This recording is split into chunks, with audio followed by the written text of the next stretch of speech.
it's been all the buzz on Flyers social media recently, the idea of signing Mitch Marner.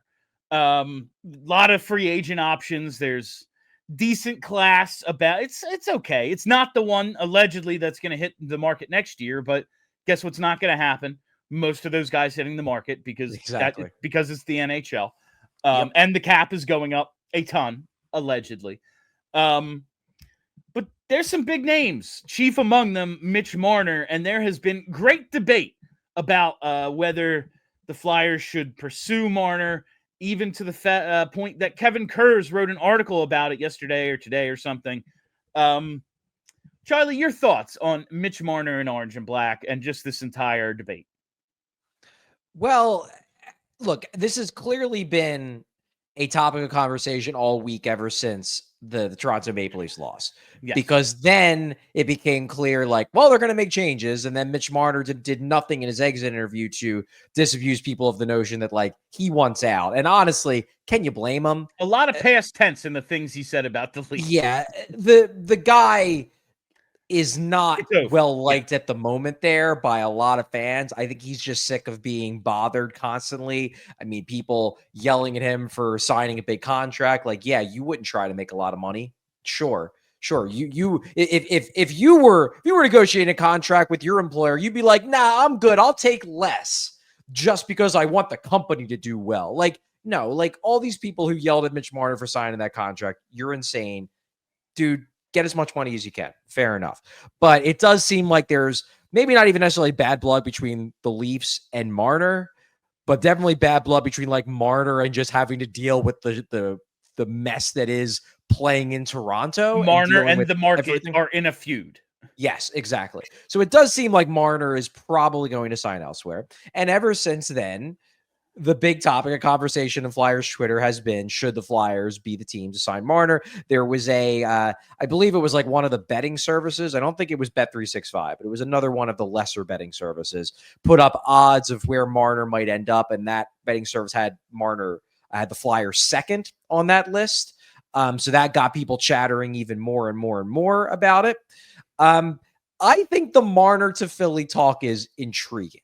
And I don't think it is worthy of dismissing out of hand the way, and I'm not talking about like speculation. I'm just talking about, is it a smart move or not? Sure, the Flyers did. Yeah. I don't think it's worth dismissing out of hand the way that Kevin did in his article, where he's basically like, this is dumb. I personally, if I was the Flyers, I would not do it. But I don't think it's asinine. I don't think it's worthy of just being like, well, that's dumb, let's not talk about it. I think it's an intriguing conversation to have. I will probably write an article on it next week.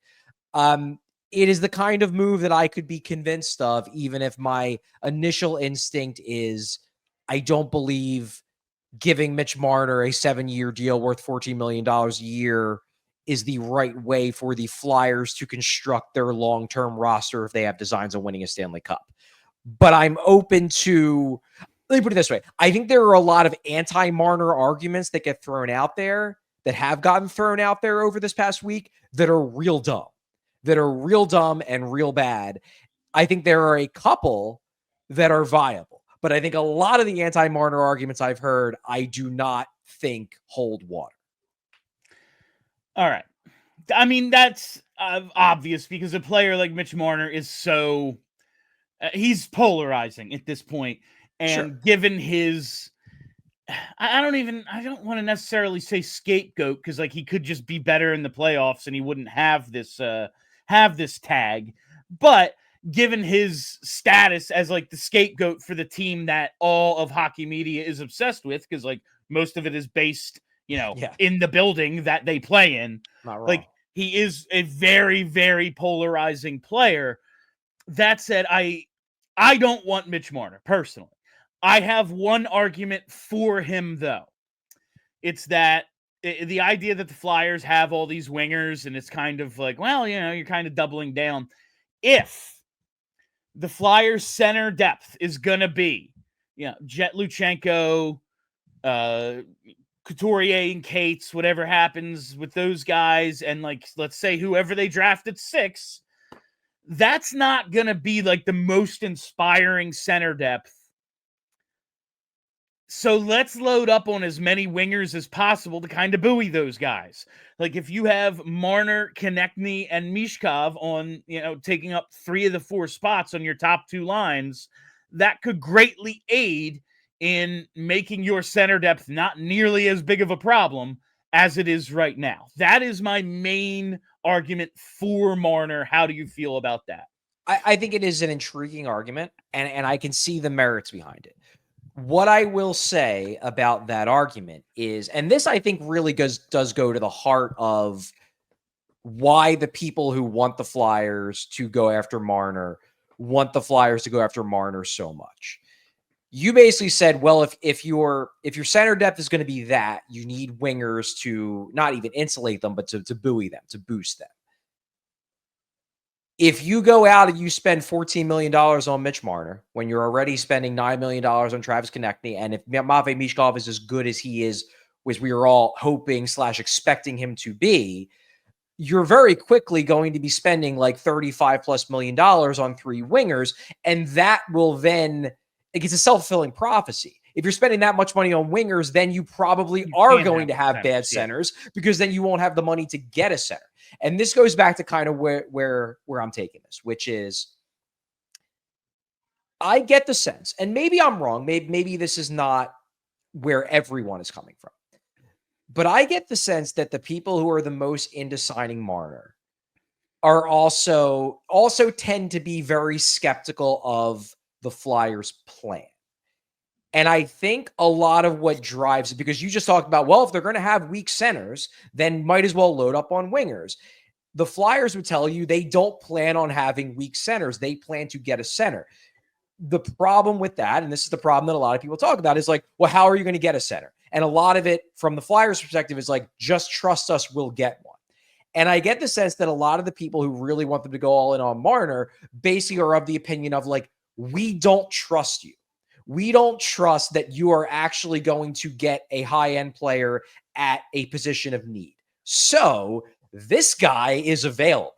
He is maybe not at a position of need, but you can actually get him. So get him, even if he's not the best fit, because I don't believe that you're actually going to get somebody that's a better fit. So I do think a lot of the most vehement if the Flyers could promise you that if we don't sign Mitch Marner within 2 years, we will have a high-end center, I think most people will be like, yeah, I'm fine. Let's pass on Marner.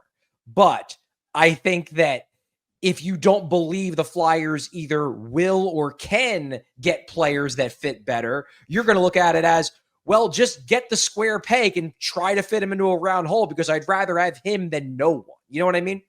No, there is definitely an element of that. And I think it kind of goes along with your accumulate talent, figure it out from there idea.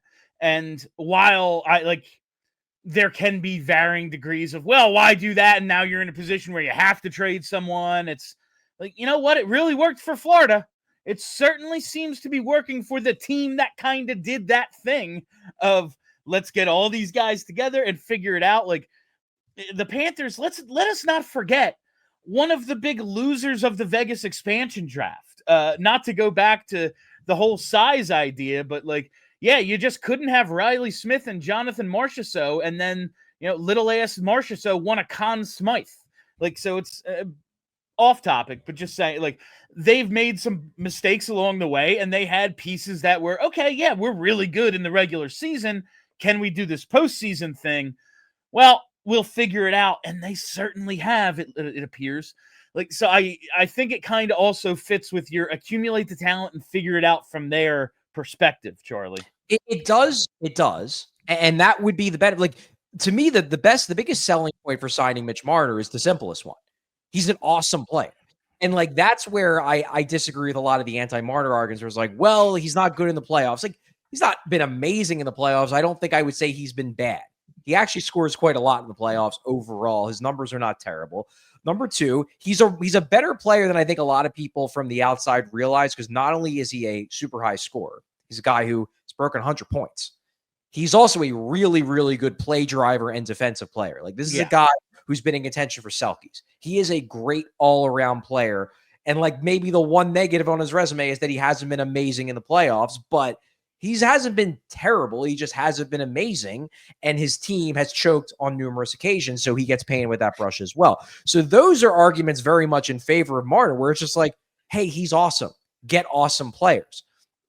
I do believe if the Flyers were to sign Mitch Marner, the Flyers would A, immediately be more relevant in the NHL. B, I think if they got anywhere remotely close to half decent goaltending, they're probably a playoff team next year if they do it. Because you pointed out Florida, you're like, well, Florida just got all the talent and they figured it out later. That is true, but they got a bunch of guys who were different from each other. Yeah, you know what I mean. Like Barkov is not Kachuk. Kachuk is not Reinhart. Reinhart is not Verhaeghe. They got a bunch of dudes who complement each other from a skill set standpoint. Like they play different positions, they play different styles. And I'm not saying that like Marner, Konechny, and Michkov are carbon copies of each other. They're all different in ways, but they're all wingers and they're all smallish. And I just don't know if I'm skeptical that if your top three, maybe your top three highest paid players, or at least 3 out of the 4, maybe you could afford one more big name guy, whether it's a defenseman or a center, but that's about it. I'm not sure you win if you like. You might win in the sense where like you get to the playoffs and you maybe could do well in the regular season, win around. I don't know if, and I'm not even talking about necessarily the size. I just don't think teams that are too stylistically redundant, especially at the top, have much of a chance of winning titles because they're just easier to defend. That's my personal opinion. And I worry that a team that has Michkov, Marner, and Konechny just would be like, oh, just have them play against a team with big defensemen and they're cooked. You know what I mean?